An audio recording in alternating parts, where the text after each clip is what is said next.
Okay, we'll go ahead and get started.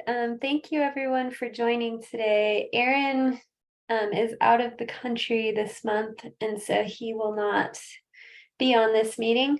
And we realize it's a busy time for everyone at the end of the year. So thank you for making time to join this meeting. And as always, all the slides and notes will be sent out to all Utrecht's contacts after this meeting, as well as the recording, in case you're not able to catch everything or be here for the whole time.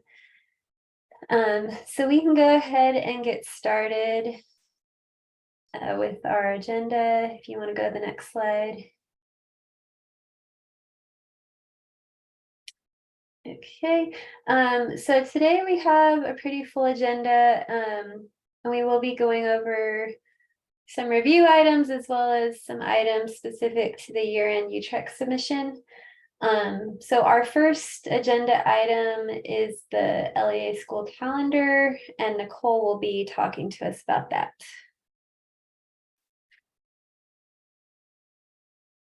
Hi everyone, this is just a quick reminder to get your calendars uploaded. We're just going to go over quickly on how to do that. And again, like Callista said, these will all be sent out to you, the instructions and the slides.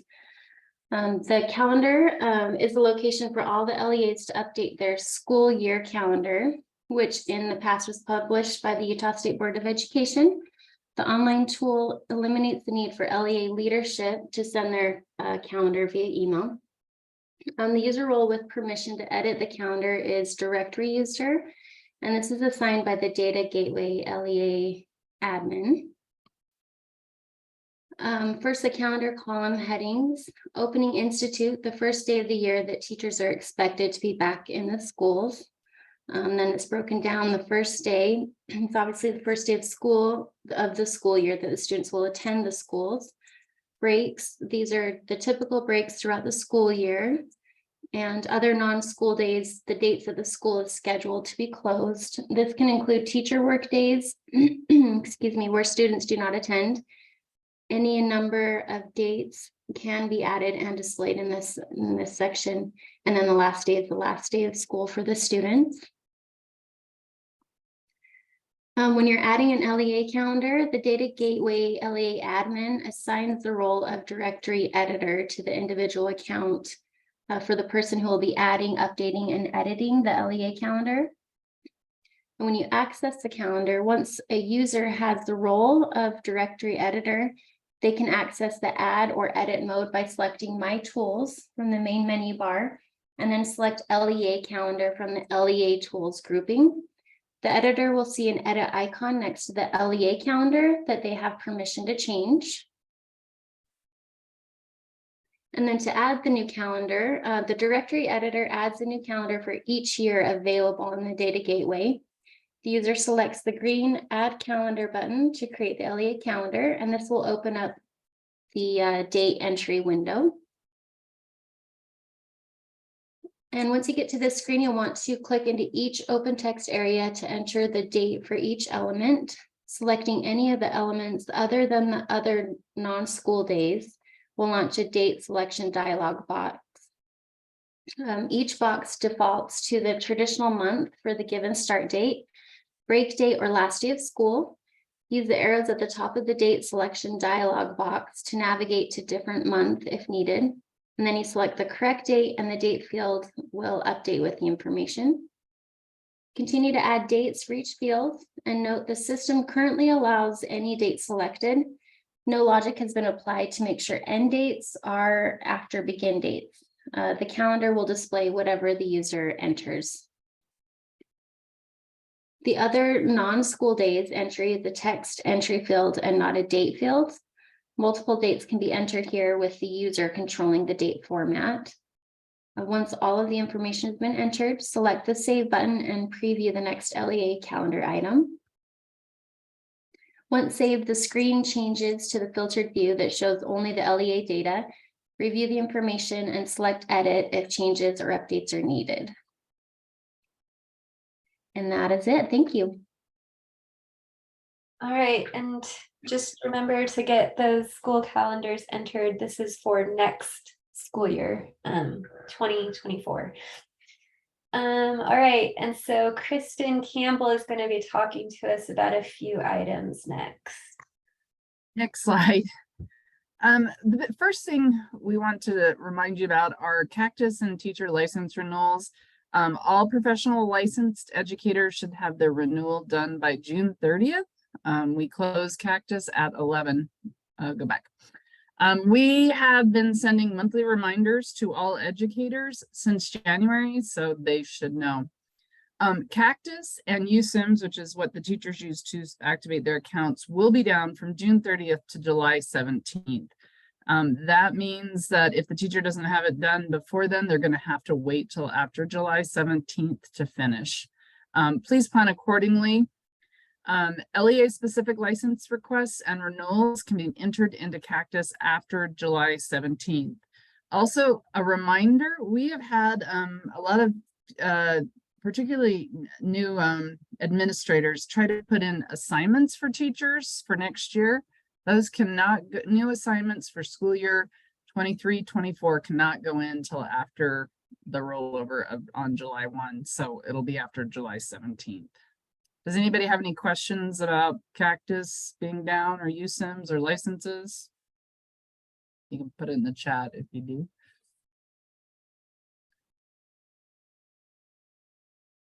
All right, next slide. Okay, kindergarten types and codes for school year 23-24. We, as we know, the legislature funded all-day kindergarten. The only two codes that will be available starting in 2024 are FN for full day and NN for half day. Each student may only be reported in one program per S1 record. This does mean that students will have to close or be exited from the school and re-enrolled in the school. If the student is in a kindergarten that is just all day, but the parent decides to go to half day, you can keep them in the same course. Just exit them, re-enter them, and put them back in the same course. You do not need to have a specific course for half day students and full day students. Next slide. Yeah, so this is just what I went over. So you can, all right. So the half day option is required according to House Bill 477 to any parent that wants it. The half day can look different based on LEA policy. Our LEAs that are planning on offering it 100% across the LEA next year have said only 1 to 3% of parents want the half day option, which is a really small percentage. So what that means is we suggest you create a written policy about kindergarten choice. The policy should be based on the school resources and availability of classrooms, teachers, everything. They can include dates for switching from half day to full day, fulfillments of parent requests, and wait lists and classroom availability.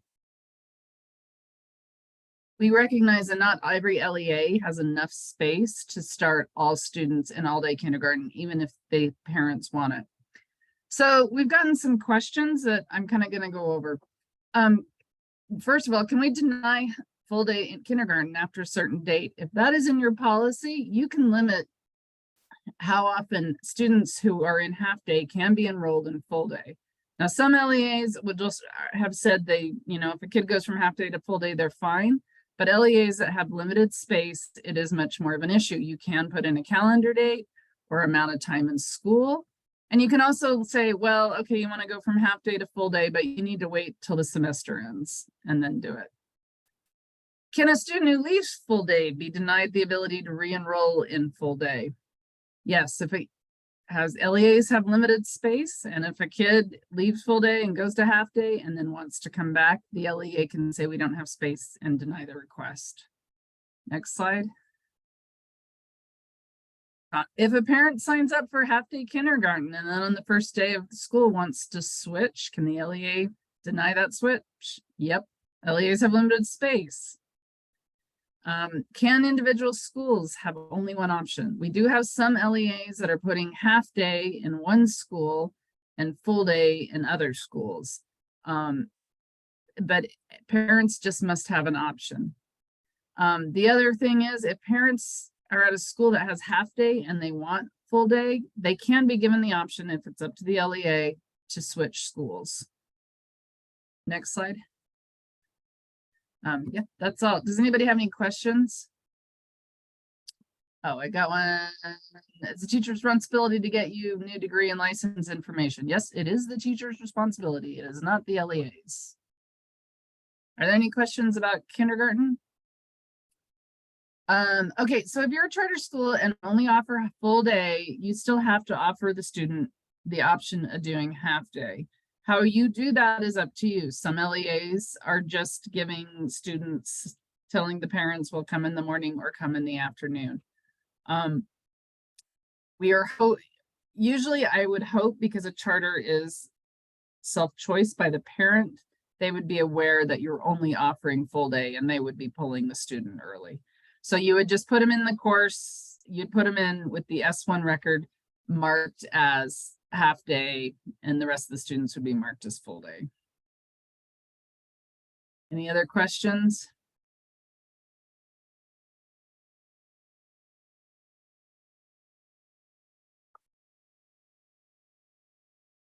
Okay, Right?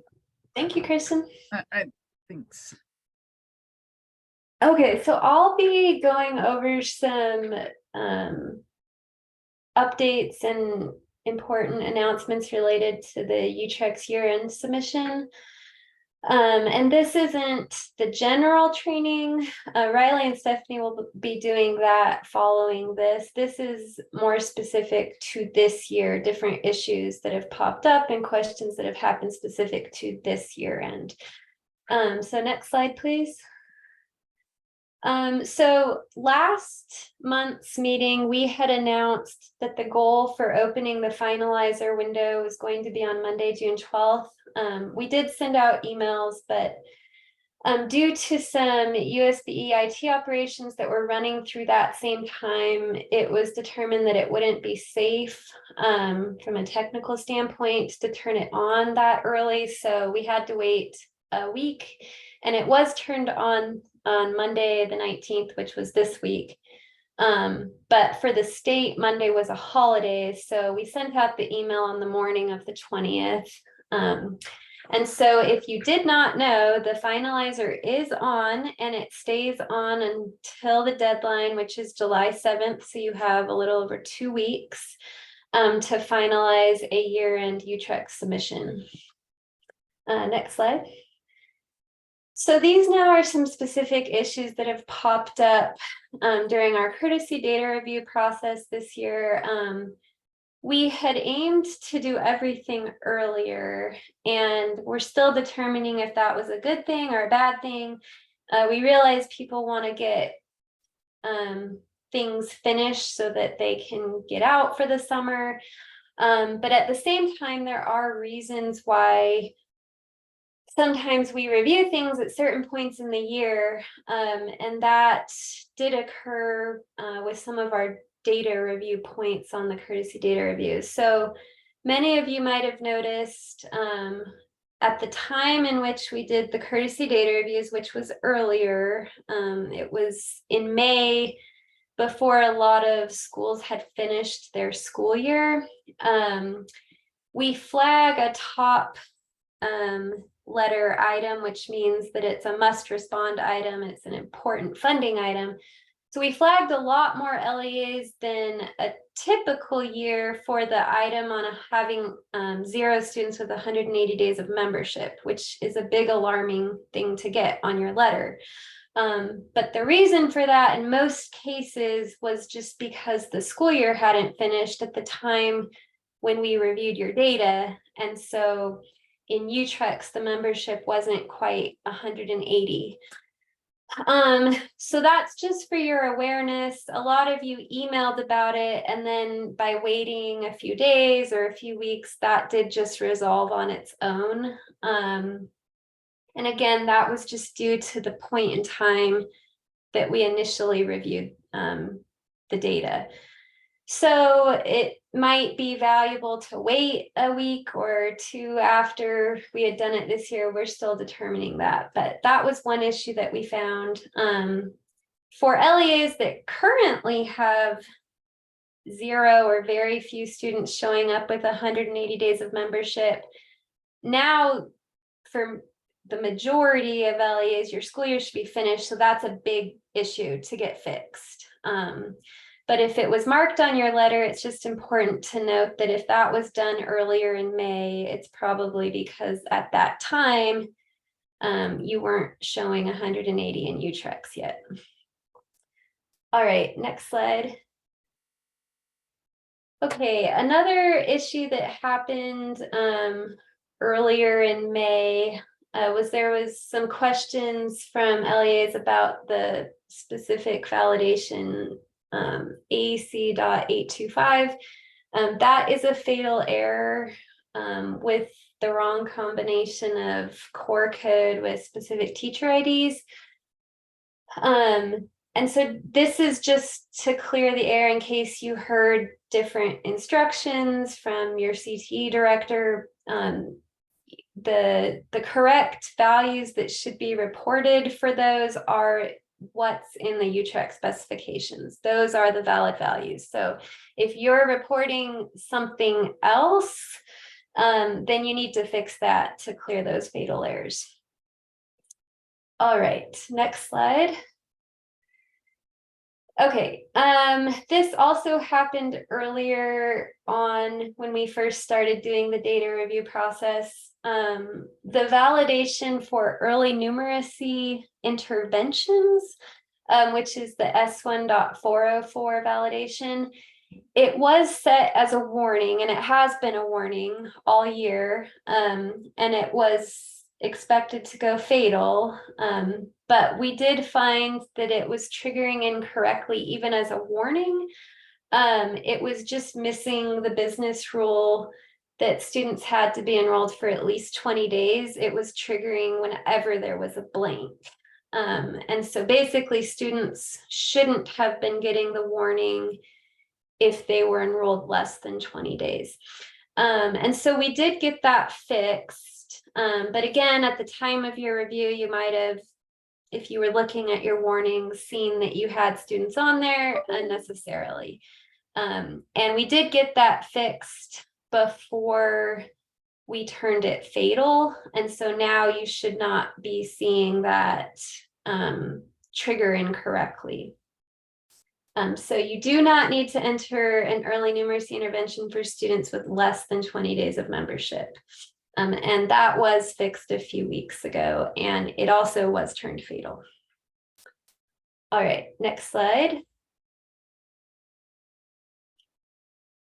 Stacy wrote, we did not receive one. I assume you're talking about the courtesy data review.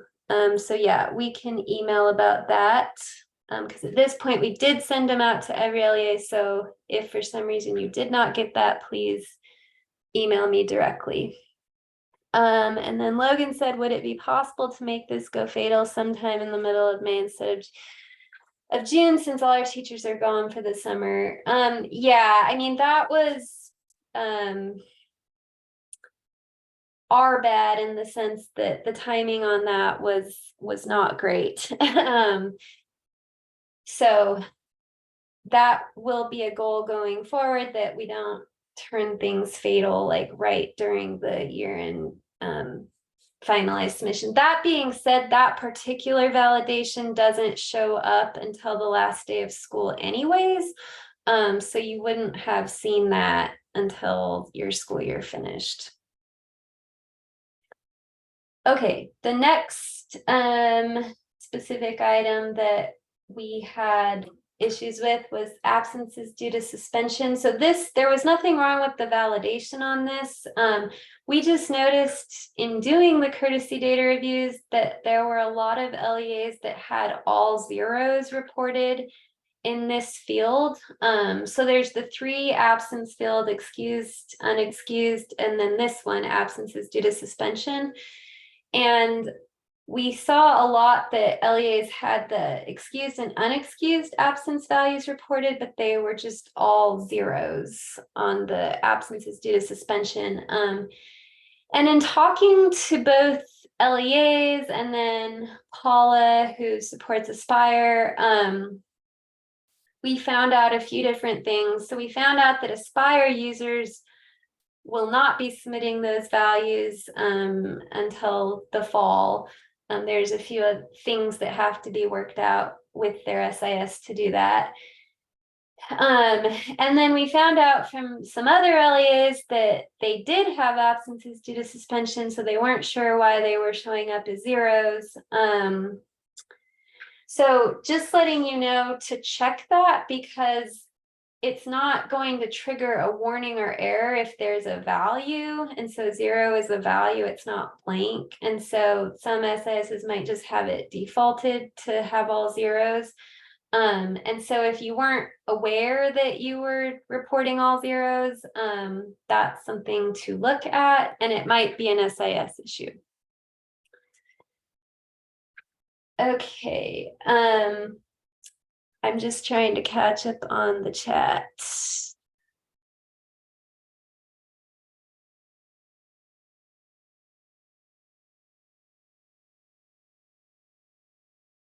Okay, so where does the fix for known submissions of 1 stand? We have an open ticket on this. We know we're submitting via the SIF ones for absences due to suspension, and they're not showing up. Okay. You're aware of this one. Yeah, so if you have a ticket in, is that in with our IT team? Yes. Okay. So that's something that they're going to have to look at. I know we have a few members from our Utrecht team on this call, but I'll also bring that up as something for them to look at. Okay, I listed it in one of the emails I sent to you. Okay, great. Thank you. Thank you. Okay, and then the other was, how do we request another review? You can always email myself or just the general data statistics help email. All right, we can go on to the next slide.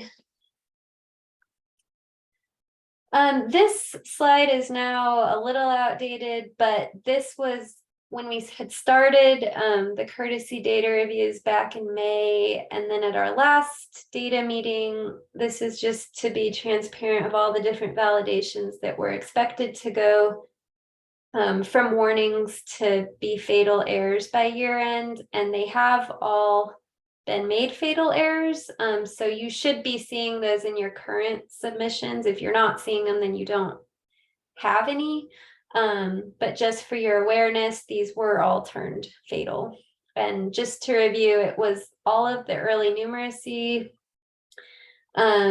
status data.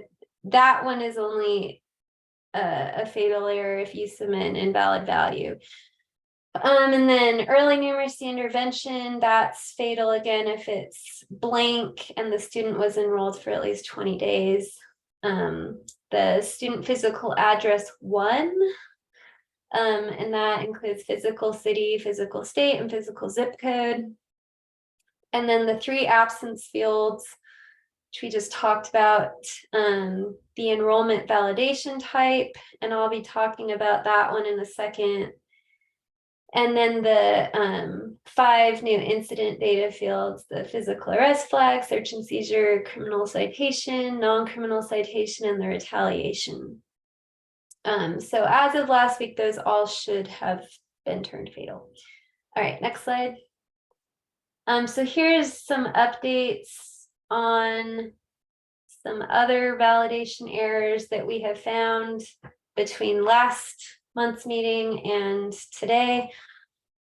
So there were these 3 validations, the S1.305, 504, and 506, that were all related to SSID issues. These have all been fixed at this point, but if for some reason you're still seeing one of these errors and you shouldn't be, meaning that the data is correct, please let us know as soon as possible. But we believe that this has all been resolved and this was a few weeks past. So next slide. And then the validation S1.362, this is an error on the high school completion status when submitting the CB or competency-based exit code. So we were aware of this last year and we thought it had been resolved, but there were a couple other places that it needed to be fixed. Meaning that if you try to submit the CB exit code, it should allow, UTREX should allow you to also submit a graduation status with grade 11. And it was blocking those records and it shouldn't have been. So we believe that that is fixed. So please let us know again if you're seeing otherwise. Next slide. Okay, this is the one that I mentioned, the enrollment validation type. So this one, we've had a few different issues. What the validation is supposed to do, and it's always been a warning, it's been a warning all year, but we're finding that it isn't triggering correctly in all situations. And when we turned it fatal, LEAs have been emailing some examples of when it's not triggering correctly. But what it's supposed to do is not trigger on students who have 10 or less days of membership, pre-K students, out-of-state students, or when the resident status is X, so that's for S1X record updates. So if that validation is, the field enrollment validation type is blank on one of those records, it should allow the record into UTREX. And if it's not, then that's a problem. And we're still currently sorting out some issues with that. So please let us know if you have more examples of when that is not triggering correctly. And that would be really helpful for our IT team. All right, next slide. So moving on from all the issues with validations, another thing that we have seen this year is that a few LEAs have been pausing their data submissions. And we really need all LEAs to continue to collect and submit up until the day that you finalize. Once you're done, then you can turn your daily collections off, delete those altogether. But you really shouldn't be pausing your submissions at any point at year end. And there's a few reasons for that.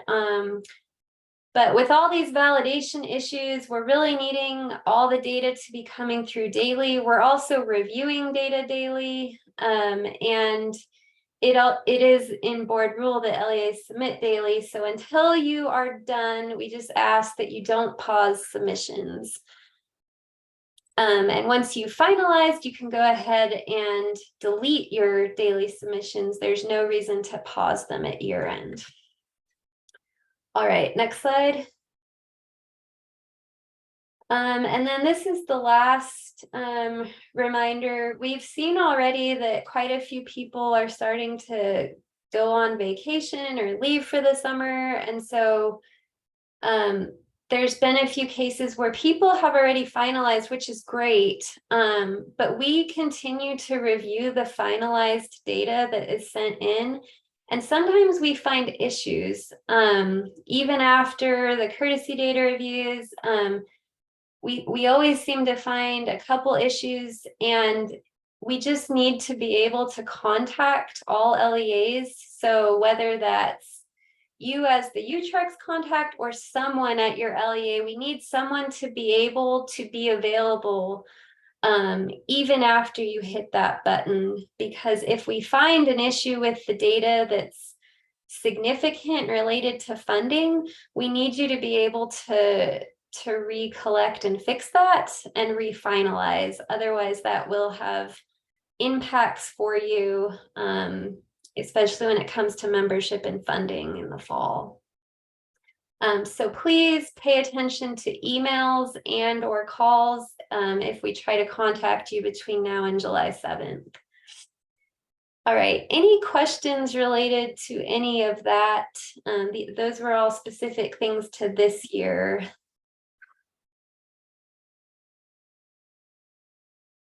All right, and I'll continue to look at the chat, but I'll turn the time over to Stephanie and Riley to go over some general reminders. Great, thank you. So we'll just be moving into the more general finalizing year-end data reminders. Next slide, please. So just as a reminder, if you have any historical updates that you need to submit, the deadline for them is tomorrow. So Friday at by 5 p.m. And the deadline for historical updates is always 2 weeks prior to submission deadline. And if you get your request in by tomorrow at 5 p.m., this will guarantee that the update will be made prior to the submission deadline on July 7th. You are, of course, able to submit historical update requests whenever, but if you submit them after tomorrow at 5 p.m., it may or may not get done by July 7th. So we do not have that guarantee. And as Calista mentioned, the finalizer was turned on Monday this week. And as of today, 23 LEAs have finalized their data.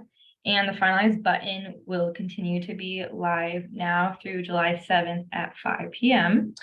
And please let us know immediately if you receive any errors with finalizing your data.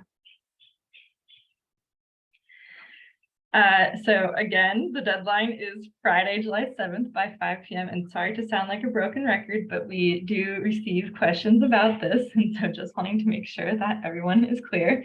And some recommended actions that we recommend before July 7th is to please review the courtesy data review letter from Data and Statistics. And there may or may not be items that you're requested to respond to verify if the data are accurate or to check to see if something might be wrong, missing, incorrect.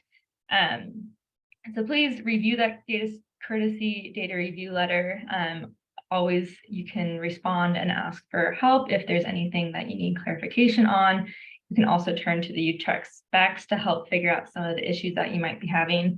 And then please plan and prepare to finalize as early as you can. We found that as submission uploads and the finalized process will take longer if you wait until closer to the deadline when many LEAs are submitting and finalizing.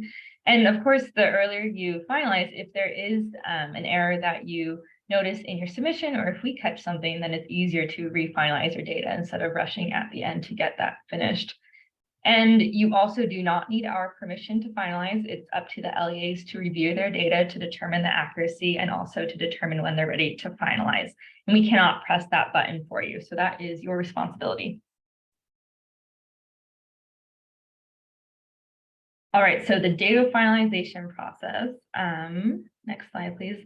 So the steps to finalizing a UTrex submission broadly includes 5 steps, including going into the UTrex overview and data gateway, selecting the finalize button for the submission period, selecting finalize in the pop-up window, waiting for the system to process the data, and then downloading the reports from the submission that was finalized. And we'll go into detail on each of those steps next. So that first step, access the UTrex overview screen from the data gateway, and then locate the finalize button, which is, I'm now trying to remember if it's still in red. We had a change of color scheme. It is in blue. Sorry about not having this updated, but if you do not see the finalized data blue box, it might mean that your UTrex role does not allow you to finalize submissions. So if you need to be the one who's submitting these data, then talk with your UTrex administrator to get you that role. And then when the current date is within a submission window, the finalize button will appear. So right now, the year-end finalize button is in the window. And after an LEA has completed updating their data, clearing the validations, reviewing the data, including the courtesy data review letter that we sent out, the LEA can finalize their data by pushing the finalize button. And for the October and December uploads, pushing this button takes the place of pausing submissions. But for the year-end upload, you need to go in and delete the automatic submissions. All right, so after you select the finalize button, the system will ask you finalize UTREX data, and you select finalize. Finalizing the data will store the LEA's last submission as the official submission for this deadline. And while the data are processing, the status will be new request or finalizing, and it is not done until the status shows completed. So what we recommend is you press that button. It might take a few minutes. It could take longer depending on how many other LEAs are trying to finalize at the same time. Don't just close the window and walk away. But maybe walk away, take a break, and then come back and see that you actually have completed the finalization before closing the window and walking away for the day. And then step 4 is to wait for the system to process the data. Once the data has been stored, the status will change to completed. The requested data will appear along with who finalized it and their email address. If the data did not correctly finalize, the status will say error processing, or sorry, error finalizing. So if you get this error, please resubmit your data and then refinalize, or if necessary, you can contact UTREX help desk for help on this error. The last step is once the data are finalized, you're going to return to the UTREX reports page to download copies of your reports using the submission that was finalized. And there are 4 reports listed under the year end. And these are the reports that should be saved for future reference and audits. And you can save CSVs, which have student level data, or the PDFs that have the aggregate data. We recommend saving both, but as a minimum, you need to download at least the PDFs. And these reports will change as new data are submitted to UTREX. So it's important that after you submit and finalize your data, you download the reports before doing another submission, or if the data have changed, then the reports you're downloading are not going to be reflective of what data was finalized. And the archived reports that are based on finalized data will not be available until several weeks after the data submission deadline, which is why it's important for you to download the reports after you submit and finalize your data. So some of the potential issues that you might come across, the first one could be that an error occurs when attempting to finalize the data. So what you should do is resubmit and refinalize, or contact UTREX help desk. Another issue can be that the data are finalized and then later some updates need to be made to finalize the data, or to the finalized data. And what you can do is that you can resubmit and refinalize your data as many times as you need to up until the submission deadline. The data, if you have another issue, that is the data that are ready to finalize, but USB has not completed a courtesy data review, can the data still be finalized? First of all, everyone should have reviewed a courtesy data review, so please reach out if there's if you have not received one. We might have missing or incorrect email addresses, but the data can be finalized without review by the state, though we recommend having the review completed before finalizing the data. And another issue is if it is 5 p.m. of the deadline and no one has finalized the data, that means the LEA does not have any data in the finalized data set, which has huge ramifications regarding funding, and also it will delay the state moving forward with the data transfers. And then another issue is that if it's July 7th and the data are finalized, can the system roll over to new school year? So the current limitations of UTREX allow only current year of data to be submitted. So you're going to need to wait for notification from the state to begin submitting new school year data.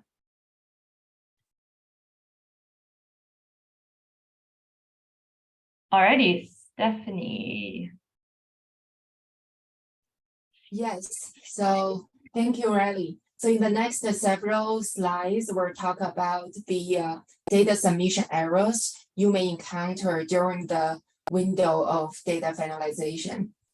Next slides, please. Okay, so finalize button. Some LEAs receive an error when finalizing their data submission because they hit the finalize button while their data is still submitting and while the data is still collecting and haven't fully submitted to the U-Tracks. To avoid this issue, please make sure that the received by state box, which is showing on the upper right of the screen, has a date and a time showing next to the processing completed. If the timestamp shows that the processing completed just a minute ago, please give it a little bit time before you hit the finalize button. Next slide, please. Okay, schedule nightly uploads. So some LEAs have their scheduled nightly uploads start running after they start the finalize process, which can interrupt the finalize process. So just make sure to check that up when before you finalize your data. And then here are the solutions to avoid this issue. Please delete the scheduled automatic submissions and log back in to verify whether your finalized process completed successfully. Next slide, please. Okay, like Calista and Riley talked about in the previous slides, there are some reminders for you for the submission deadlines. So we strongly encourage you guys to not wait to finalize until late in the afternoon of the finalized deadline date.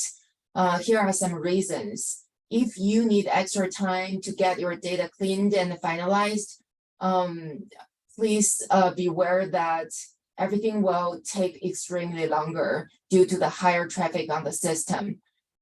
If you finalize in the afternoon of the submission, you may need to log in throughout the afternoon and into the evening to verify that your submission completed successfully.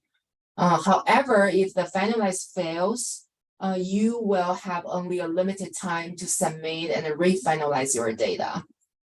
Next slide, please.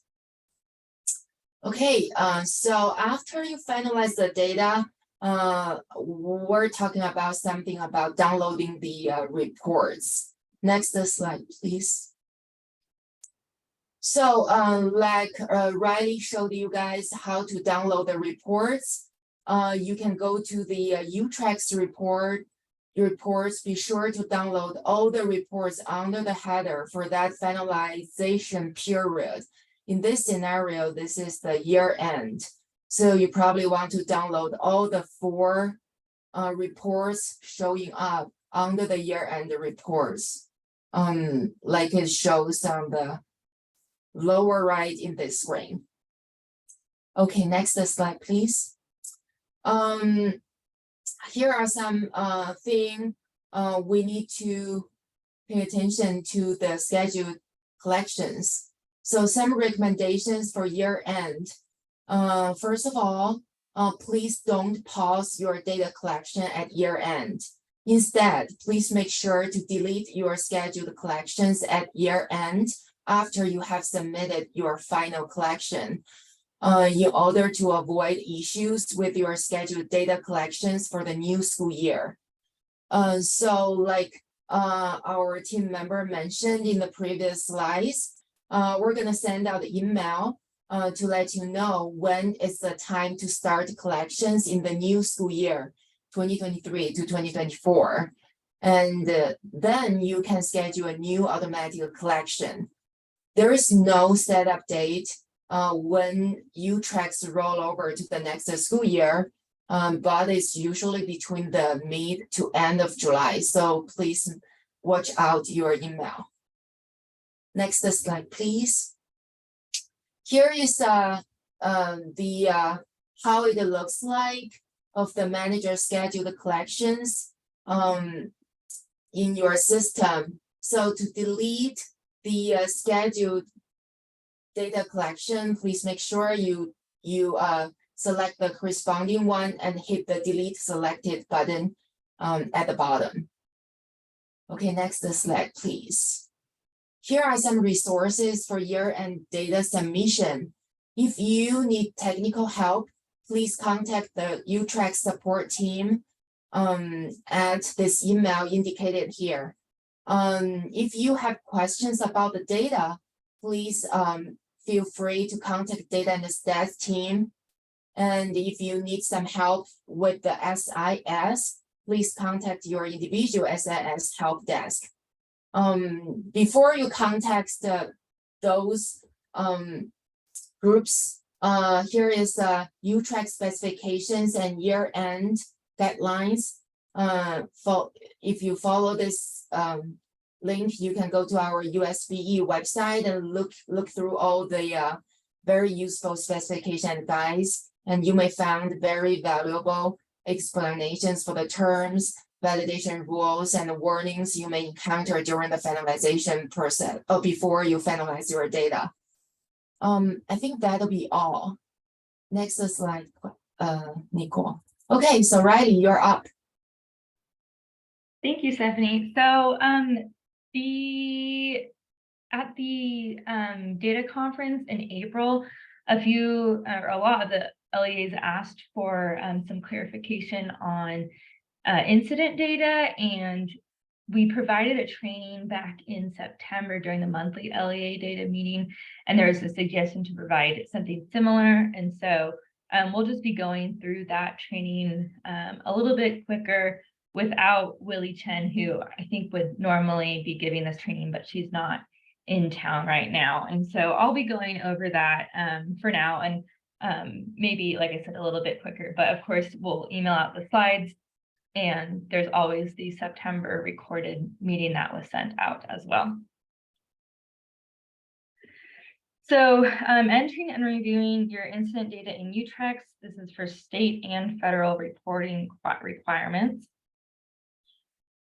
We can skip by these acronyms and you can refer back to them. So this submitting data is a 3-step process that involves entering your data into your SIS, and then your LEA submits the data to UTrax. You review and fix the validation errors, and then you review reports in UTrax to verify the accuracy of data. So step 1, entering incident data into your SIS.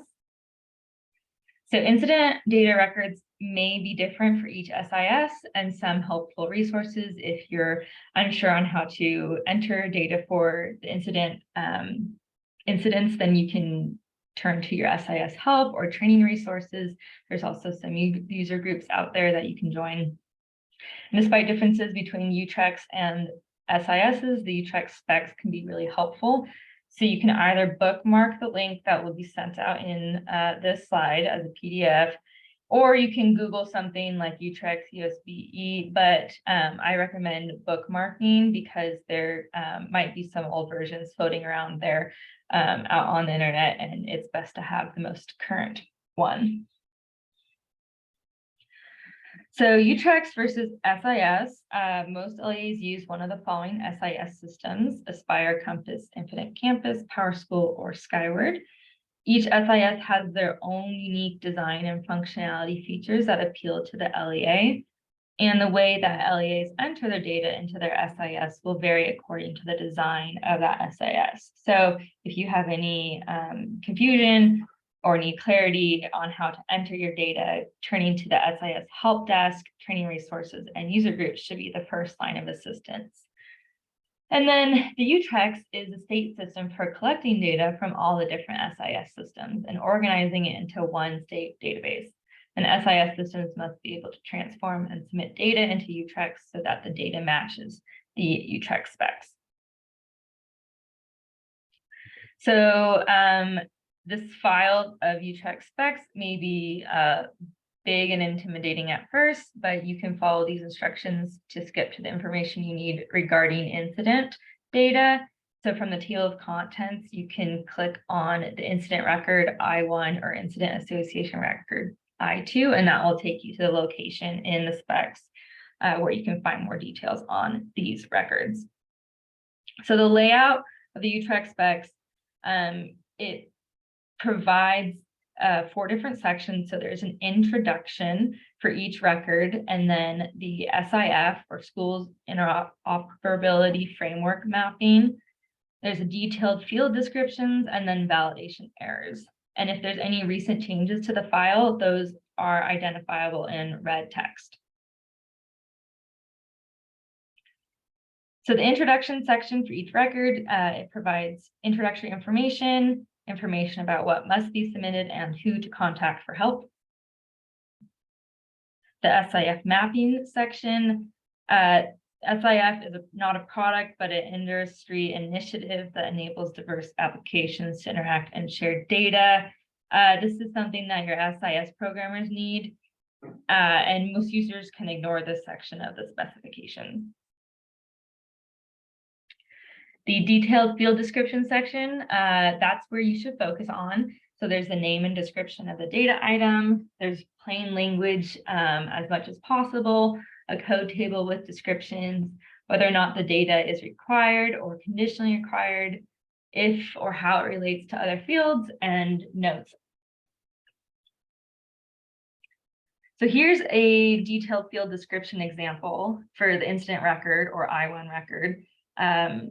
So this is gang related. So this is a required field. And so it explains that this is indicating if an incident is gang related, and the codes that are accepted are Y, which means yes, it's gang related, or N, which means no, not gang related. And then the validation error section, what are validation errors? And again, we talked a lot about this in the data conference in April, so please review that if you still have questions. These are rules that apply to the data you're submitting. For example, required fields that can't be blank, valid values, so only certain values that are allowed, dependencies if one field depends on another. So for example, if a discipline type is reported, then the number of days cannot be left blank. So here is a validation error example. This is what the table looks like. So across the top, the fields are record. So it's on the I2 record. The field names, we've got the number of days, and the discipline method. The rule describes what the rule is, I guess, which cannot be blank, or 0 if discipline method is present. And then we also see that if it's present, then it must be numeric and less than or equal to 180 days. And then there's also a rule that it must be in increments of 0.01. We have the error IDs listed, the level, and so it's either going to be warning or error. Errors are fatal, they block records. And then the error message and error description, which is what you'll see written out when you download your validation errors, if you have these errors. So validation section tips, look for the error ID or the field name that you need information about. If the validation has a dependency, there will be more than one field name listed. And validations start with the code for the record. So for example, I1.001 is a validation on the incident record. I2.001 is a validation on the incident association record. Validation level error will block a record, warn will not. And the rule column states the validation in plain language. So the summary of step 1 is to enter your data into your SIS. There's a number of resources available to help with that, including the UTREC specs. And you're always welcome to reach out to USB staff. So either data statistics help or the prevention email address is listed. So the second step is that your LEA submits the data to UTREC, and you review and or fix the I1 and I2 validation errors. So LEAs should set up automatic daily submissions, as Calista mentioned earlier, and daily updates to your data in your SIS will be reflected in UTREC after the submission has completed processing, including the UTREC report and data gateways to look up. So after you submit, please fix fatal validation errors, and then review validation warnings and fix if needed. So to review the validation warnings and fatal errors, we've talked about this before, but you can click on validation errors and it will download all of them. And this also is dependent upon your data gateway role. So level 1 versus level 2 validations. Level 1 warnings are due to problems, specifically, level 1 and level 2 validations regarding the incident and incident association records. So if you have any, they'll be listed on a tab titled incident or incident asso. And level 2 ones, warnings and errors that are due to conflicting data from another LEA or previous year's LEA, previous year's data. And there are no level 2 validations on incident data, though if there's a student record that has a level 2 error, all of the student's data, including the incident data, will be blocked from getting into UTREX. So some level 1 validation examples, the following are errors on several of the incident association records, which were submitted as blank, but a Y or N should have been submitted. And validations on new fields are set up as warnings first, and after USB verifies all SISs can submit data, then these get changed from warnings to fatals. And we announce about these validation changes in monthly data meetings prior to the changes. So here, for example, are the 5 incident association fields that were recently changed from warnings to fatal errors, and will now show up as fatal errors on your incident data if they're blank. So what happens to data with a fatal or with a validation error? If you have a fatal, it blocks the record from being submitted to UTREX, and this impacts incident reporting compliance. So you must fix these fatal errors. If you have any warnings, your data will still get into UTREX. The purpose of a warning is to tell you that there might be a problem, verify that the data are correct, and if it is, you can ignore it. And as usual, you could be getting a warning now, but it can be a fatal error later. So fix warnings to avoid fatals in the future. So the summary of step 2 is that your LEA should be submitting data to UTREX daily, download and review the validations to check the data, fix any missing or incorrect incident data, and after your next submission, check to see if the validation error has gone away. And if you need help with incident data validations, email data statistics help. So step 3 is that you review the reports in UTREX to verify the accuracy of your data. So to access the data gateway, you can either do that through the USB homepage or directly from the data gateway URL. And once you're on there, you can log into your account. Again, if you don't have access, talk to your data gateway LEA admin. You'll need to be assigned one of the roles that has access to the reports, or your LEA can create a custom role that has access to the discipline reports. So currently there's 2 default roles in data gateway. Additionally, there's the special ed LEA user that has access to the discipline incident summary for special ed. And LEAs can set up custom roles with access to just the discipline reports. But I think this is a bit more for other users than UTREX admins. Sorry, next slide. So then accessing the UTREX incident reports, you go to the UTREX drop-down menu, click on the reports link. Special ed LEA users will click on the My Tools drop-down menu and click on the UTREX special ed reports. And then the discipline incident summary reports include aggregate counts by school of all incident and discipline data. The discipline incident summary for SPED includes student level data. So you can use the incident the discipline incident summary report to review and verify the accuracy of incident and discipline data totals submitted from your SIS to UTREX. And this file includes total counts by school of data submitted through the incident record I1 and incident association record I2. There's been some frequently asked questions on this report. So what is the difference between distinct incidents and student incidents?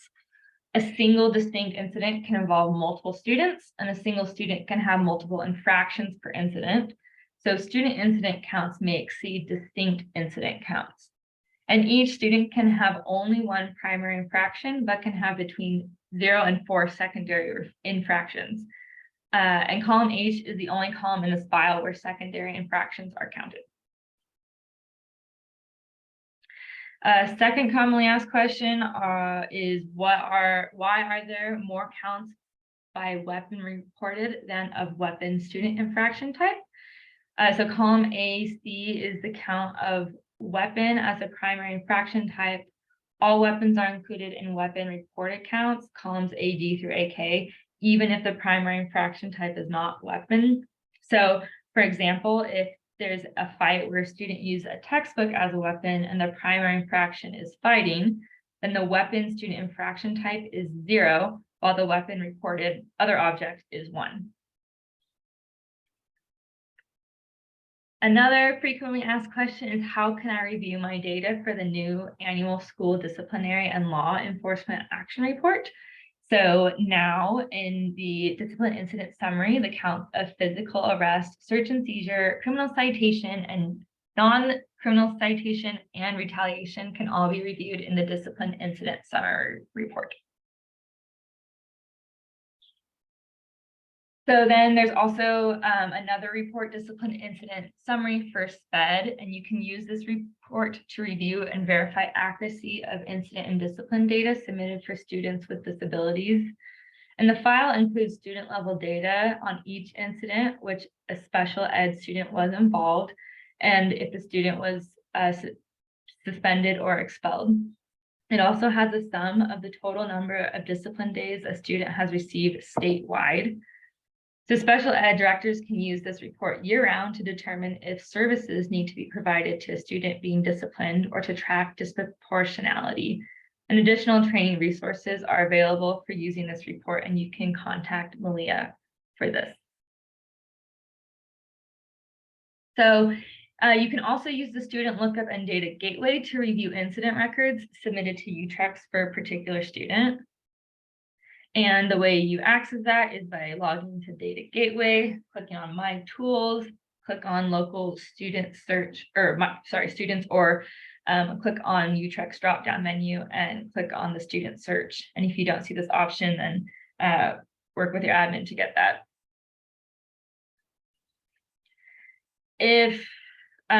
So then you fill in one of the following and hit search. So you can either do the SSID of the student, or a student's first name, last name, date of birth, or your LEA's name and the local student number. So on the results screen, if your search turns up multiple students, you may need to refine the search by adding additional information about the student or where they were enrolled. And after the results have been narrowed down to one student, you'll see a screen that shows the most recent enrollment details. And there will be a tab called Incident Details, and that, if you click on it, will expand to show the incident data associated with that enrollment record. And once, and then you can click on the enrollments also in the dark gray box to see if there's additional enrollment records that the student has had. And there's an image showing you what that looks like. So to see more information about an older enrollment record and any incident records associated with it, click on the details link to the right of the enrollment, and then you'll see that enrollment page with the incidents scroll down, and you can click on that to see those incidents as well. So if you don't have access to that, work with your LEA data admin to gain access to these reports. You can use the discipline incident summary to review aggregate counts by school, of all incident and discipline data, and you can use the discipline incident summary for SPED report to review student level data for students with disabilities who have been suspended or expelled, and to review incident records and UTRACs for a particular student. Use the student lookup functionality. So lastly, there are state and federal reporting requirements regarding incident and discipline data. So a lot of questions we get are, what do we need to report? And in accordance with federal and state statutes, a record of incidents involving the following must be reported through UTRACs to USBE. So any student act of prohibited behavior resulting in an in-school suspension, out-of-school suspension, or expulsion, a placement in an alternative school or alternative learning program, a hearing officer removal, a referral to police, court, or program, any allegation or incident based on a protected class. Additionally, any allegation or incident of bullying, cyberbullying, hazing, and retaliation for all offenders as well as for all victims. An indication of whether the student was part of a gang prevention program at the time of the incident. An indication of whether the incident was gang related, and any use of emergency safety interventions as outlined in Utah Administrative Rule R277-609. So report incidents with removals of any type. So that includes removal from the student's regular educational setting, in-school suspension, out-of-school suspension, expulsion, removal to alternative setting, or a parent guardian comes to take the student home. So what the incident data are used for, these are used to identify trends and student needs, to evaluate resources, to inform decision-making on funding and legislation.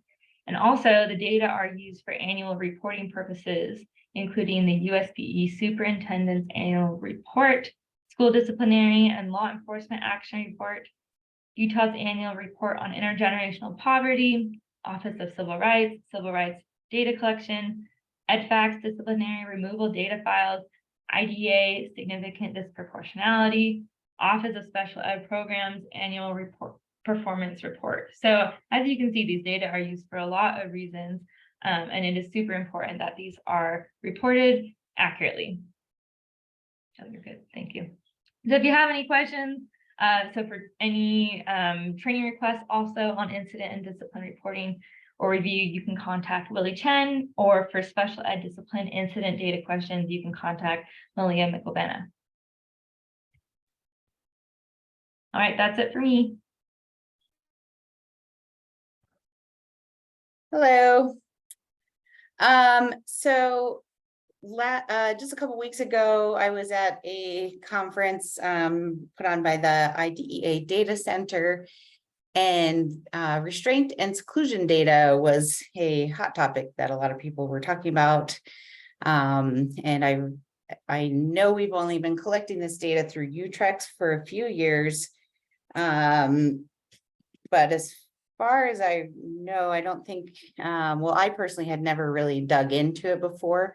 And I don't know if anyone at the agency has really started digging into it yet. When we have new items, you know, we give it a few years before we can really do any analyses to get a feel for whether the data in this field is being reported accurately. So I did that, and I dug into information about the CRDC, the Office of Civil Rights, their civil rights data collection. This is one of the items that goes into that. And that's why having this data be accurate is important. So go to the next slide. So I just wanted to share with you what I learned and what I'm seeing in our data. And then maybe you can take that back to your LEA and work and see if maybe you have some work to do to improve the reporting, the data collection and reporting on these items. So first of all, The US Department of Ed in 2019 announced an initiative to address the possible inappropriate use of restraint and seclusion.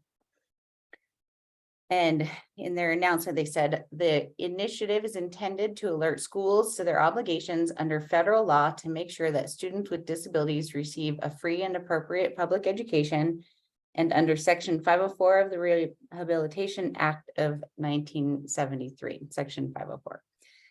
OCR initiated for the first time data quality reviews, DQRs, to conduct a thorough examination of district submissions of restraint and seclusion data. As part of this process, OCR issued letters to 50 school districts that had reported apparently anomalous data to the CRDC. So they announced this initiative in January of 2019. And as we all know, the civil rights data collection is kind of the way they do that. It's supposed to be every other year. And the way they do the survey for that, by the time they're asking for the data, it's almost a year later. And then it takes them a while to review it and publish it. So that second bullet there, what they're referring to is the 2018 data, CRDC data collection. And so since then, they skipped the 2020 collection and they collected data for the 2021 school year. And soon they're going to start collecting data for the 2022 school year. They're probably right now, or maybe they already have, reviewing the restraint and seclusion data from the 2021 school year. That was the last survey, but they haven't published anything on it yet. So I don't know what the results are from 2021. But anyway, these are listed here are the sources, and some really good information about this, kind of some national statistics on what we're seeing in regard to restraint and seclusion data, and more information about what they're looking for in their reviews, and what to expect if they do reach out to you about this data, or if they issue a letter. Okay, next slide, please. Okay, so based on the national statistics on suspension, restraint, and seclusion, the data from the civil rights data collection illustrate that students with disabilities served by IDEA are treated far more harshly than their peers without disabilities. For example, they are twice as likely to receive an out-of-school suspension, 13%, as are students without disabilities, 6%. Moreover, students with disabilities represent 12% of students in public schools, but 58% of students placed in seclusion or involuntary confinement. They are also 75% of students physically restrained at school. So this information here, this data here, this is the why. This is why the Office of Civil Rights and the Office of Special Education Programs, why they launched that initiative, why they're wanting to make sure we get high quality data on restraint and seclusion. Next slide, please. Okay, when a school restrains or secludes a student with a disability for behavior that would not result in the restraint or seclusion of peers without disabilities, OCR would likely find that the school district engaged in discrimination prohibited by Section 504. The school that inappropriately restrains or secludes a student on the basis of assumptions or stereotypes about disability also engages in conduct prohibited by Section 504. The repeated use of restraint or seclusion could potentially deny FAPE to a student with a disability. So again, more of the why they're looking closely, why they launched that initiative in 2019. Okay, so the data quality reviews, this is what the Office of Civil Rights is looking for when they're doing their data quality reviews. Just some things like we do with the courtesy reviews, where we try to find things that make us think, oh, maybe this is a clue that the data needs to be reviewed. Maybe something's not being reported correctly, or or their submission error issues. So identical counts across categories. So with that survey, they collect the counts of restraints and seclusions as aggregates by school. And so it's a red flag if they see a lot of the same numbers entered, that, okay, maybe somebody's just making up numbers, or maybe there's a typo. Someone doesn't understand what they're supposed to be entering here in these fields, things like that. Okay, and then they'll look for LEAs that have more than 25,000 students, but have zeros reported for either restraint or seclusion. They'll look for outliers, they'll look for significant value changes between data collections. And then they'll reach out to LEAs if they want you to possibly to review your data and possibly update it if you find that it's not correct. So when they first launched that initiative, looking at the 2018 data, they ended up reaching out to over 15,000 LEAs, and compare that to a little over 4,000 LEAs that they reached out to in the previous CRDC survey. And so you can see that this initiative, that they really do mean it, that they're looking more closely at this data. They're trying to reach out to more LEAs to make sure that they're getting high quality data. Okay, so from some of those sources, and then just from my knowledge of this, here's some suggestions of some strategies to set yourself up for success in the case that you do get, they reach out to you. So first of all, reporting the restraint and seclusion data, recording that accurately in your SIS and submitting that to UTREX could be really helpful, because then you have that student data that you can download a copy of the discipline incident summary report when you finalize your data at year end, and then you've got the aggregates of the restraints and the seclusions by school, because that's the report that has a row for every school. And so so if you know that that data there is high quality, then you have this report that you can use for plugging the numbers into your CRDC survey. Carefully review the CRDC data before submitting it, and update it if necessary. And then if you do get contacted by their outreach, then you can just respond to them by certifying that your data is correct, rather than having to go through the work of regathering the data and going in and submitting updated data. Make sure that you are in compliance with state and federal laws regarding physical restraint and seclusion. And Riley already referenced the state law on the board rule on that in one of her slides. Ensure that your LEA has policies in place regarding the use of physical restraint and seclusion. Train staff and SROs on appropriate use of restraint and seclusion, de-escalation techniques, and positive behavior interventions. Those second two could possibly be used to avoid the use of restraint and seclusion.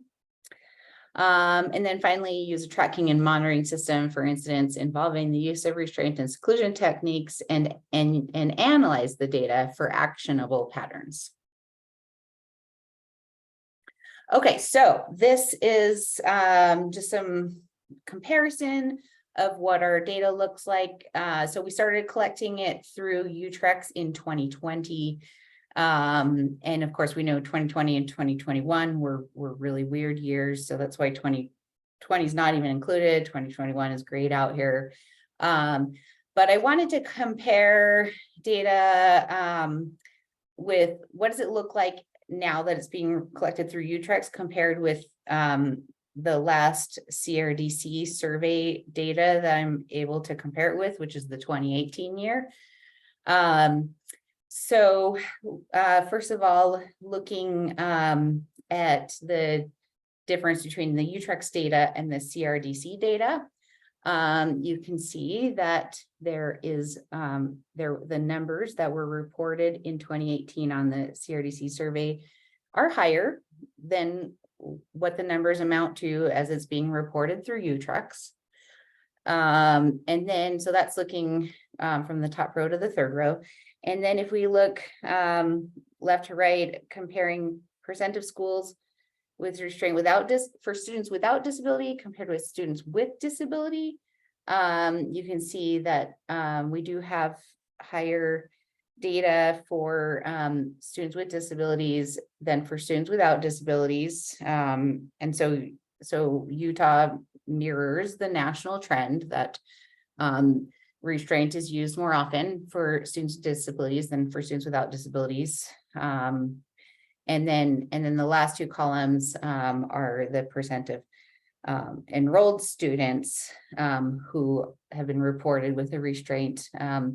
Again, numbers reported to the CRDC were higher than what U-Trucks is currently reflecting. And then just like the national data, Utah does seem to have restraints applied more often to students with disabilities than students without disabilities. And that link there is where you can go and find the CRDC data if you're interested in digging into that yourself. Next slide. So same thing, looking at the seclusion data. So this one's actually comforting to see because we see that there's less differentiation for students with disabilities and students without disabilities in the seclusions being used as an emergency safety intervention. And then there's actually, well, at least for some of the categories here, the students without disabilities, we actually have more data coming in through U-Trucks than what was reported through CRDC. So this one, assuming the CRDC data was good data in 2018, the seclusion data now through U-Trucks is a little closer to that. There was a lot more variation in the physical restraint data. So next slide. Okay, and I dug into the data in U-Trucks as of 2 days ago. So most LEAs haven't finalized yet. So this is just still kind of that live data that you're still reviewing and possibly updating. But as of that day, we had, so I was looking for those things that the OCR says they're going to be looking for. So first of all, outliers. We have one mid-size LEA that has over half of the state's restraint and seclusion data reported right now. What I want you to ask yourself is, does that make that one LEA an outlier, or does it make all the other similar and larger size LEAs with far fewer restraints and seclusions the outliers? If you were the OCR, what would you think of that? Then looking at our LEAs that have more than 25,000 students enrolled, 25% of them are at risk of being flagged due to 0 counts for physical restraint and or seclusion. Among LEAs with both years, so I compared 2022 and 2023 to look for that year-to-year change, which is one of the things OCR would look for, although they wouldn't be using 2022 and 2023. They'd be using 2021 and 2022 because those are the two most recent survey years. But anyway, if it were 2022 and 2023, we have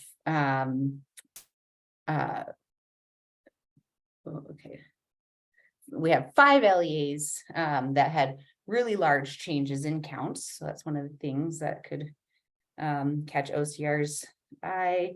And then among LEAs that had data in 2022, some data of restraint and or seclusion, 16 of them have no restraint or seclusion data this year. And then overall this year, only about a third of LEAs are reporting any restraint and seclusion data. So this review here, it's not to say that anyone's data is wrong. I don't know. You guys that like the 2/3 of LEAs that have no restraint and seclusion data, maybe you're really good about doing the positive behavioral interventions and de-escalation techniques. And so you don't need to use restraints and seclusions. Maybe that's the explanation of why you don't have any. So don't take this as like conclusive that your data is wrong. It's just kind of saying, okay, what are the chances if OCR were looking at it, what are the chances that they'd be reaching out to some LEAs? Maybe take that lens and look at your own data. And if you do think that based on what they're looking for, the flags they're looking for, if you think that they would reach out to you, just be prepared to respond. Know that you've submitted good data and be prepared to respond. So that's the takeaway that I want you to take from this slide. Next slide, please. Okay, and that's it. And if Colby's on, he'll give you an update about the CRDC submission coming up. Hey everybody, thanks for coming to the meeting. Happy Thursday, almost Friday, unless it's your unless you're working 410s, and then happy Thursday, Friday. CRDC submission update, civil rights data collection. Sometimes I hate talking in just letters. So right now, registration is open. So someone from all LEAs has to register with within the system, the CRDC system. That's currently going on. If anybody needs help with that, let me know. It's due June 30th. And as for an update, the collection, I'm new. I only did it last year, so I don't know what normally happens with them. Last year, they opened it in January and we ended in March. This year, they're actually not opening it, the collection piece, until this winter. They haven't given us firm dates. They keep kicking it down the road, but we'll know more in the fall. So the collection for school year 2021 to 2022 will actually happen in the winter of 2023. And if you have any questions, just reach out. I'm the EdFax and CRDC coordinator. So just reach out to me, or you can always contact Data and Statistics and it'll get to me also. Anybody have any questions? Okay. Next slide. I think that's all I had. Mine was easy. Yep. Thanks. Okay, thanks everybody. Let's go ahead and go to the next slide, please.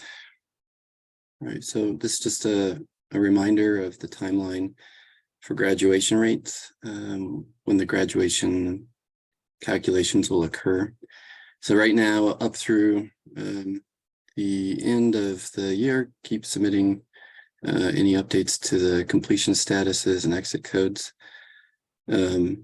After everything is finalized and the ETL is completed, we will then go through running the scripts to update the graduation rate for the current 23 school year. You can, at that point, we'll then also update the preliminary graduation report and send out the files that we've been sending out the last couple of years. So you're able to review it, and then you have until October of the following school year to make updates that you need to make for this, and then we'll run it again after the ETL in October and give it another preview, and then in December we'll publish the final report. Next slide. So please make sure to check all the codes that you're using, that they're correct. Make sure that you especially check these codes here in the middle of the slide, talking about graduation, pending, withdrawal, retain RA students and GA. Historical update requests deadline has been previously stated is tomorrow. We guarantee that we'll make sure to get those done if you get them in by tomorrow. After that, of course, we'll still work on it, but there's no guarantee that it'll get done right away. So next slide. This is just a preview of one of the reports that are available on the data gateway.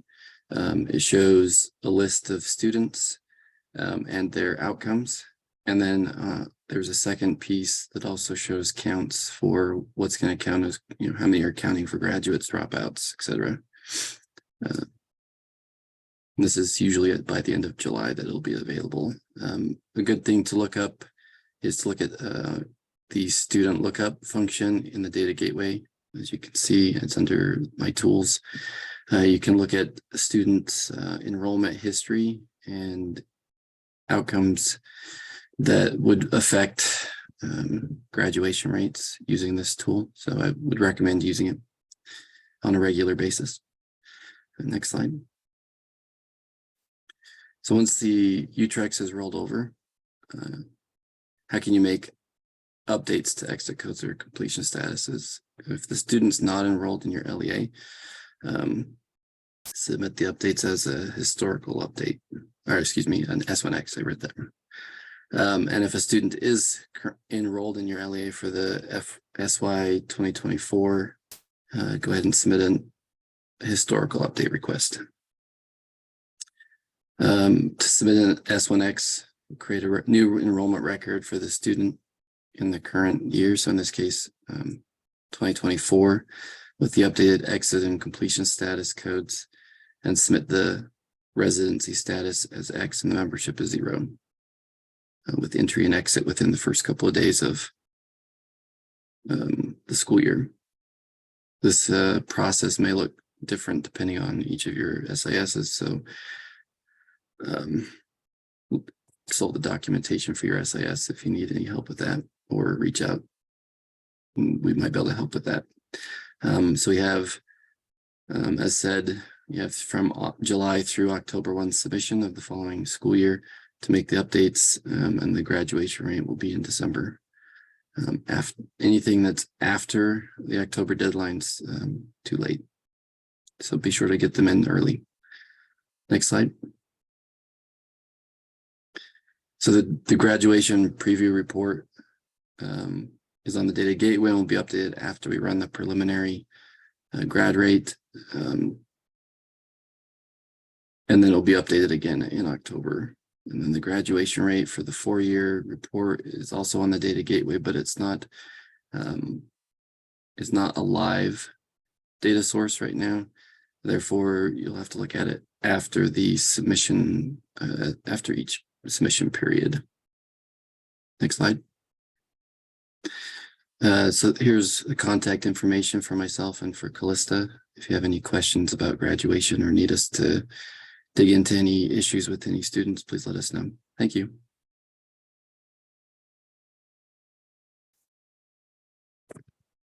Okay, thanks, David. I'm going to be doing a review of membership proration and some general guidance. We did this training last year, and we just feel that this is always a good thing to review, even if it's not new, just because we do get a lot of questions about membership. And then there's also always changeover in personnel, so it's good to be fresh on our knowledge of this. So next slide. So for any questions related to membership rules, the best place to go is actually in USBE board rule. The actual rule is called the Student Membership Calculations, and it's in board rule R277419, and there is a link that will help you get there. Students are only allowed to have 180 days of regular membership per school year. There are some exceptions to that, which we will go over. But generally, that is the amount that's allowed. Starting with the 2016-17 school year in the past, this board rule has been enforced through membership proration, and that is applied after the year-end finalization. And so that's not something that LEAs would see. It's something that's done on the back end after you finalize in our system and in our data tables. Next slide. So here are those exceptions. So the board rule clarifies that a student is only eligible for 180 days of regular membership per school year, and then these are the exceptions to that. So exception 1, a student who has an early graduation plan. An important note on that is that they have to have the early grad flag marked in UTREX in order to be eligible for that. And if they do have that flag marked and they have that plan in place, then they are eligible to have more than 180 days, and there is no cap on that. Exception 2, a student who transfers between LEAs is eligible for a total of 170 days, and then plus 10 days for each LEA that's involved. And that 10 days is a buffer. It allows a little bit of overlap when students transfer between LEAs. Exception 3, a student who transfers to or from a year-round school is eligible for up to 205 regular membership days, and this is both within and across different LEAs.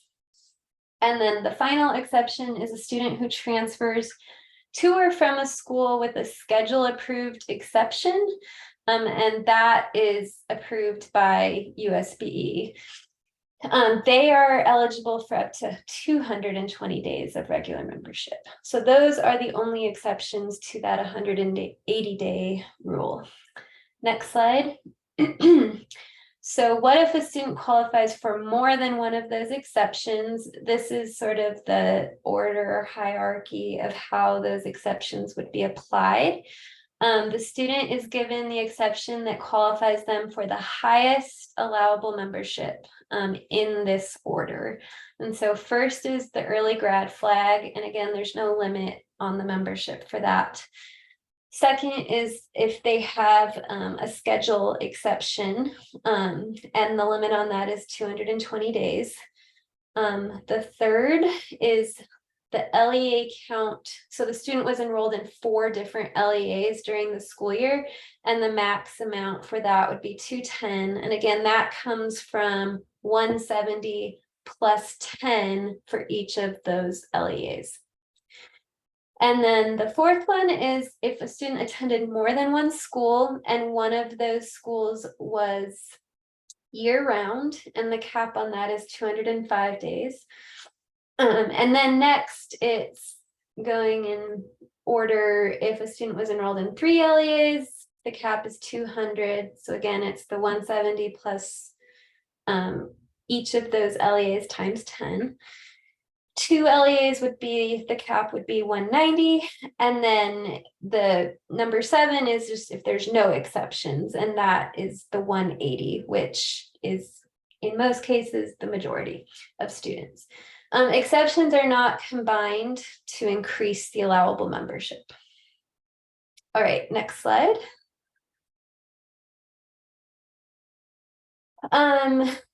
The following records are excluded from regular membership funding calculations, and so they are excluded from membership proration calculations.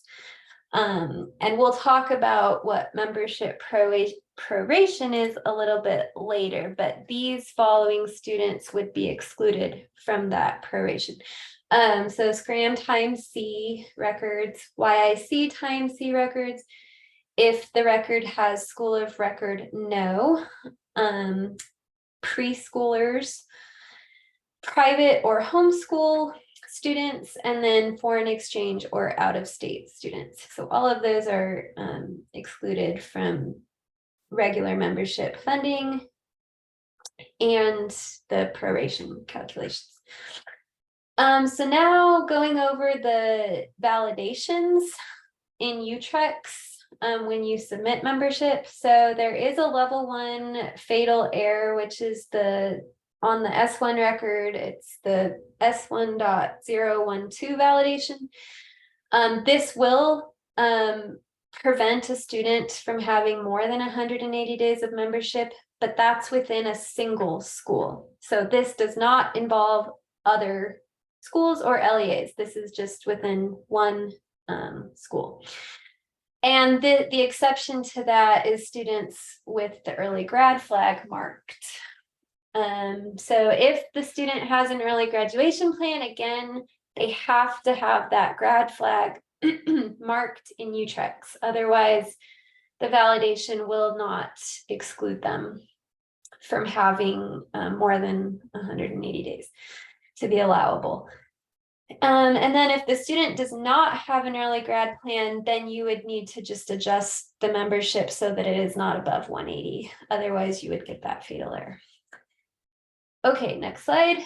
And then for the warning with membership, it is a level 2 warning.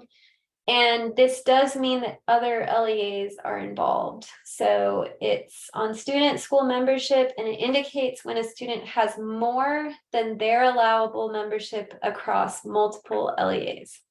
So we see tons of these warnings. We mark them on most data reviews, and we get the question all the time, like, how do we fix this, or what do we do? So first, your number 1 responsibility is to check that, well, to check your validations. The validations themselves, if you download the file and open them up, it will show you the student that the warning is on. So you can get the exact student, and you want to double check that their entry and exit dates are being reported correctly for your LEA or school. You can't always control what another LEA reports, but you can control what you report, and you want to make sure that that is accurate. Next, you want to check that the membership that is being reported on that student has been calculated correctly. So an example, if the student is taking half of a full schedule of classes, then you would want to make sure that the membership reflects that. So in this example, it would be prorated to half of a full membership. If the student is attending multiple LEAs, so 2 or more, you want to check with the other LEAs to let them know that you have verified that your data is correct and encourage them to do the same. That's all you can do at that point. You cannot, change other LEA data. You can reach out and try and make sure that things are correct on your end. And after that, if nothing changes in UTREX, after all LEAs finalize their data, you also have to remember that some LEAs are still working on their data. So if you email them today and they don't get to it before you finalize, it could be that they're, going to finalize later next week. So you also have to remember that big LEAs, especially big districts, often finalize on those last couple days. And so some of their membership issues get worked out at the very end. But if you have reported everything correctly, and you have tried your best to work with the other LEAs involved, then that's all you can do. And if nothing changes after everyone has finalized, then proration will be automatically applied. Next slide. So the proration is found in board rule. And so if you're interested in looking at that more, this is where you can look. It's in that same board rule, R277-419. And this is current as of the last update was in December. So the underlined part is the most important.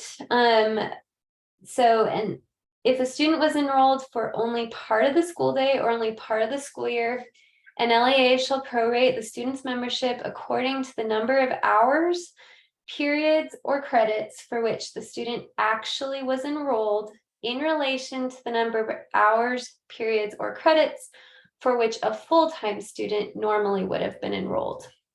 And then here are some examples. If a student is enrolled for 4 periods each day in a 7-period school day for 180 days, then the student's aggregate membership would be 4/7 of 180 days. And if you do that math, that would be 103 days. So that would be what your LEA would report.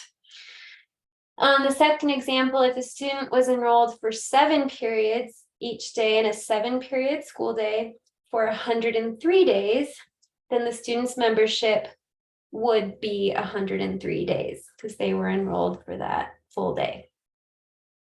Okay, next slide. If the combined membership reported for a student exceeds their allowable membership, then USBE will prorate the membership proportionate to the amount of membership that each school submitted. And this is again in the case that it's above that allowable amount, so you have the warning, and either one or all LEAs do not change anything before they finalize. It will be automatically adjusted for the LEAs. And the board rule reference for this is found in the student membership calculations. And there's that specific line that says the superintendent shall apportion the days of regular membership allowed between the LEAs. The prorated amount will not show on UTREC's membership reports, but will be used for MSP funding. And again, that's because this happens after the finalization, and so you won't see this on your reports when you finalize. Okay, so here are some general examples. I realize that we get a lot of emails and questions about very specific scenarios, and if you have a very specific scenario that you want to ask about, you can email us, but we hope that these general examples will help give you some guidance in your specific cases of what to do. So the first example is a student who takes classes from schools that are in 2 different LEAs. So in the one LEA, they are taking 8 classes, which is a full-time load. And so that LEA reported 180 days of membership. In the second LEA, the student is taking 2 classes, which is part-time or quarter-time load. So that LEA reported 45 days of membership. And again, that's what they reported. If you add up 180 plus 45, and that was in UTREC's, you would get that warning because it's above the allowable amount. 180 plus 45 is 225, so you would get that warning. The student does not have an early grad plan and no other exceptions apply, so that amount is not allowed. The allowable amount, again, falls under, they're in 2 LEAs, so it's 170 plus 2 times 10, because it's 2 LEAs, so that's 190. 225 is above 190, and so that's why the warning triggers. Next slide. So USB, if nothing changes, both LEAs continue to report 225, then after the finalization, USBE will prorate that, and this is how the proration formula works. So the first LEA submitted 80% of the students' membership. And so again, that total reported membership was 225, and the first LEA reported 180, so that's where we're getting the 80%. So LEA A is prorated down to 152, and that is, we get that from the 80% times the allowable amount, which is 190. The second LEA had reported the 45 days, and so that is 20% of the students' reported memberships, 45 out of the 225. And so to get the prorated amount, we take 20% times the allowable amount, which is 190, so it's prorated from 45 to 38 days. So both LEAs are prorated in that case. Okay, Next example, a student started the year attending a year-round school in their first LEA, and the school year started on July 17th. Partway through the school year, the student transferred to a different school with a traditional schedule, so not year-round. So the first LEA reported 60 days of membership, and the second LEA reported 140 days of membership. So that total reported membership between the two is 200. You would not get a warning on this because it's within the allowable amount. The reason that this is allowable is because of that exception for year-round schools. If you remember in the board rule, when there's a student who transfers to or from a year-round school, they're eligible up to 205 days. And so a warning would not trigger in this case. Next slide. So summary of steps, student membership data is recorded by each LEA in compliance with pupil accounting rules. So we hope that everyone is reporting as accurately as possible. And again, you have up until the 7th. So sometimes big LEAs need that time to get everything sorted out before the end of the year. Before finalizing their year-end data submission, each LEA verifies enrollment and membership data for students who have those level 2 membership warnings, and that's where multiple LEAs are involved. After all year-end data is loaded into our USB data warehouse, membership will be prorated according to the formulas we just reviewed when necessary, to ensure that each LEA will receive their proportionate share of the allowable membership. For school membership warnings, so each LEA claiming membership for a dual enrolled student must make sure, and I already talked about this, but we get this question all the time. So when you have those level 2 warnings, again, this is where it involves 2 or more LEAs, you'll get the warning regardless of what you reported. As long as it's above the allowable amount between the 2 of you, you're still going to get the warning. So if you scroll all the way to the right on your validation, you'll see the other LEA and what they're reporting and why it's above the allowable amount. And you can see all that information right on the validation. But all you can do is make sure that you're reporting accurate entry and exit dates, and that you're prorating the membership when necessary according to the proportion of a full course load that the student is taking at your LEA. And again, the example, if they're taking half of a full load, then that means you should only be claiming half of full membership.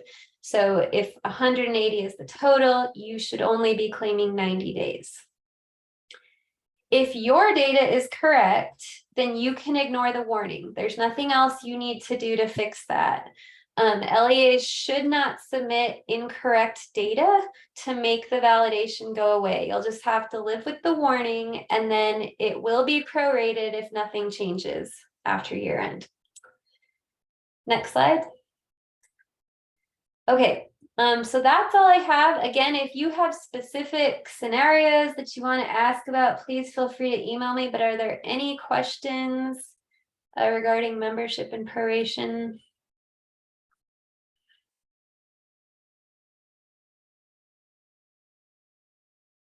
All right. Feel free to email me or put those in the chat if you think of anything. And Cliff, you're up next. Great. Good afternoon, everybody. Glad to see so many of you have stayed on till the end here. I'll try to get us finished off. If you can go ahead and get us started on the next slide. I'm just going to try to help with a few of the common collection issues, which we've found that I'd like to try to help everyone out with that's having these issues, and just give some general tips. Next slide. The first one here with the days attended being greater than the total membership. days attended is just a flat entry number, but the error that we typically find the most on this is with the total membership and issues with people's understanding of how that's getting calculated. So what I've done here is trying to break down a little bit more of how we're getting to that total membership, where it's the school membership from the S1 record, the Scram membership, which is coming from the S2 record, but there are some caveats that maybe we don't have documented well enough here in the error that I want to go over, where it says, for instance, like time C, the S2 dot time or the time field on the S2 record, that needs to have a value of C. The value of C means that they have 180 minutes of the Scram time, or value C in the next one here for the youth in custody, that's youth in care, that's 180 minutes for the youth in care.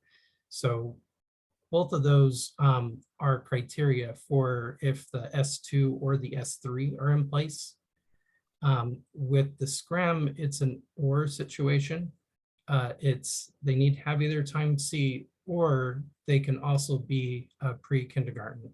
So if they've got that grade level and they're in there with the Scram membership, then we're going to go ahead and use those days and sum that up for the total membership.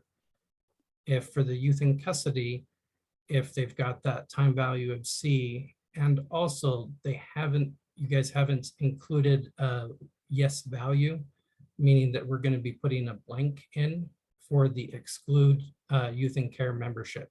So that's essentially an override there that we're saying if you override it, then it's going to change whether or not it's getting used or not. But if you do have that value C and you haven't overridden it with that, then it's also going to get included.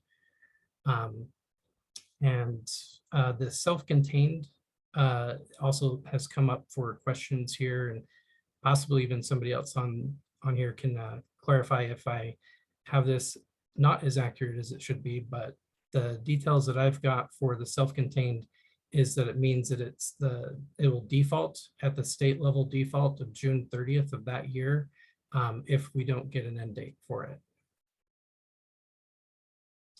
And some scenarios for this often come up with that the student has course membership days, they're enrolled in courses, but then they have 0 days of the memberships, the S1, S2, and S3 records. If you see this, then it's, if you see this on your SIS, if you see the 0 records, then the problem is, you need to get that entered in on the SIS correctly. If you're seeing actual days in your SIS, which is more typical, then this ends up typically being something that you need to discuss with your SIS, let them know which students aren't passing through, and just work with them on determining why that student isn't passing to USBE with that data. Because typically, the SIS systems will have it, but it just doesn't go through to us. So we just have to return the error until we do get the data. And that's been a common scenario. Another scenario that we have is the days attended are just a couple of days over the student, a couple days over the amount, and then the student has more than one Scram entry and exit date. And this can cause those dates to accumulate if they're overlapping. So for instance, if you had a student that was exiting on the 18th, and then they also went back into Scram with a change on the 18th, then that can actually cause it to count that day twice. There needs to be that separation between the exit and the entry. When you're exiting and entering in the Scram, that can cause that overlapping. And it's often a good idea to check if you have students with more than one error getting triggered, as sometimes fixing the root cause of the error can resolve associated errors. For instance, this instance that I just mentioned often triggers an S2, so that's on the student 2 record, the Scram record. 618 error. So looking by the student, sometimes you can see that they've got a stack of errors. And again, referencing, looking at that student as a whole instead of just from one error to the next error, you may find that you're able to eliminate how many you have to take care of. Go ahead to the next page. We've mentioned this one already a little bit, but this is one of our top errors currently still. And the early numeracy intervention is new. It's new enough that it's still showing in red on our clearinghouse specification. And due to that, I also included some of the finer details about what's needed for that down below, about how the code needs to either be a Y or an N if they're within grades 1, 2, or 3. And then blank if they're not in grades 1, 2, or 3. So blank only is applicable for grades outside of 1, 2, and 3. Go ahead to the next slide. I think I've mostly covered this part here, but the scenario that we often find with this was that the student is in grade 1, 2, or 3 and no value was given. Since that it was previously just a warning, a lot of people haven't addressed this issue yet, and that this needs to be taken care of. The criteria are in the description, like I just went over, about when it's applicable, when it's not applicable. If you've waited to address this until now, then please review on the previous page those details that I outlined of what it needs to be and in which cases. And we hope that that'll be an easy fix for you at that point. Go ahead to the next page. Reading intervention is extremely similar to the numeracy intervention. Reading intervention didn't just turn into an error. Its work was done previously, but the good part is that even though this is currently airing for a lot of people, that this is, again, with its being so close to the way the early numeracy is written, its business rules are basically identical. So if you haven't written the early numeracy yet, you can recommend to your SIS IT teams to go out and essentially replicate that same business rule out for the reading intervention out to the early numeracy. And then you should be able to address both of them simultaneously if you haven't done either, just with, again, applying that same business rule with just a difference between which field it's pointing to. Next slide. Another one that we're getting quite a few of is on the Scrum membership, which limits the allowed days to be no greater than 180 days or the total membership. This often occurs, again, from overlapping Scrum days or the SIS not sending one of the membership days accurately. So again, troubleshooting on this, I would start back with that total membership. That's one of the things which is a common theme for a lot of the errors that we're seeing presently is total membership related. And then just comparing that out with the other dates, such as the attended.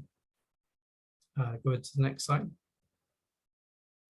Some general quick concepts are, if you've got an error that has the words must be present and you see your value in your SIS, contact your SIS and let them know it's not sending the values you see for the erring students. Oftentimes it's not 100%. If it is 100%, then typically it means the SIS isn't mapping it to us correctly at all. And if it's a partial, then it typically means that there's some criteria about that student that's causing it to not be sent. In which case, giving them which students for a reference will be very helpful for being able to get that resolved. The next general concept I've got is when there is a defined list of what is allowed and you sent a value, However, it still had an error. This can be caused by the value that you sent not being in the list allowed altogether, or it can be just from further criteria being involved that was outlined in other parts of the documents that we have. So the suggestion that I'd have there would be to thoroughly read through the detailed field descriptions and the errors table to try to get the better details about that criteria. And if you can't get past it at that point, just open up a ticket and try to bring those details with you that you've already identified from your research.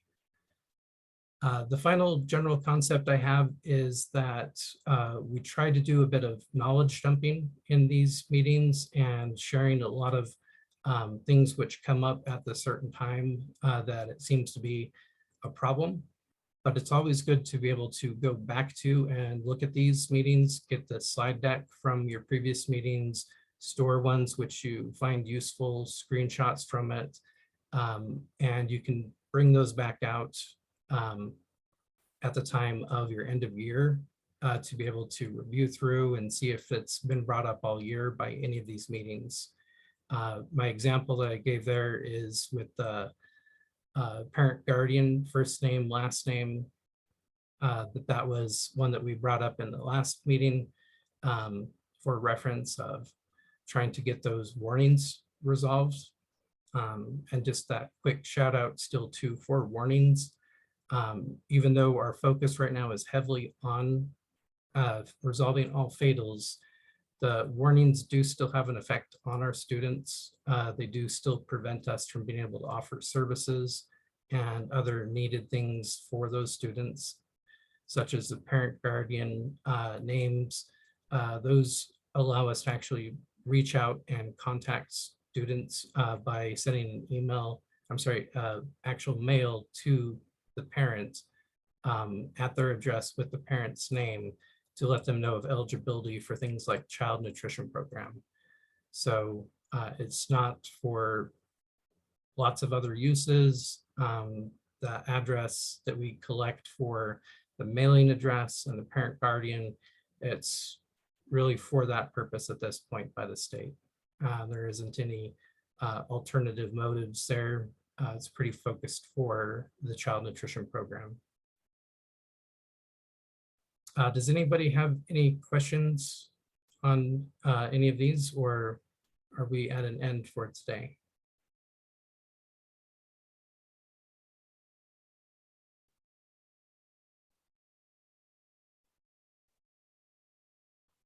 All right, I think that we're all finished up.